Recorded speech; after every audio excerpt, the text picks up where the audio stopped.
Latoklar mana bitib ketibdi. Sekin bir chetdan ko'rinish beryapti. Boshqacha effektda hozirgi hatta mana vodopadlarni qadab yotishibdi. Hammaga nasib qilsa mana shunaqa dumaloq uchastkani. Ichkariga kiramiz. Xo'p, ichkarida biz mana shu dumaloq zinalarni qilib berishimiz kerak bo'ladi. Mamalari bilan birgalikda hammasi toshdan bo'ladi. Xo'p, toshlarimiz kelgan. Padakonlarni ham o'zimizga qilyapmiz. Xudo xolisi, faskalari qolgan, xudo xolisi, faskalarini hali qo'yilmabdi shekilli. Hali qo'yilmabdi. Zagotopga qilib qo'yishibdi. Qo'yib yuborishsa bo'ldi. Alisherga shu teganlar o'zlari. Mana uch qopdi yoki bu tabdan ichki bo'ladimi? Tabdan ichki bu 10 sm bo'lyapti, xudo xolisi, dizayn bo'yicha, o'shaning uchun yengil yoqib ketadi.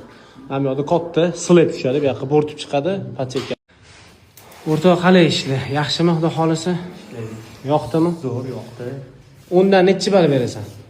Bu ishimizga 10 dan 8 baho bermoqchiman. Hop, 2 ball nimaga yetishmayapti unga?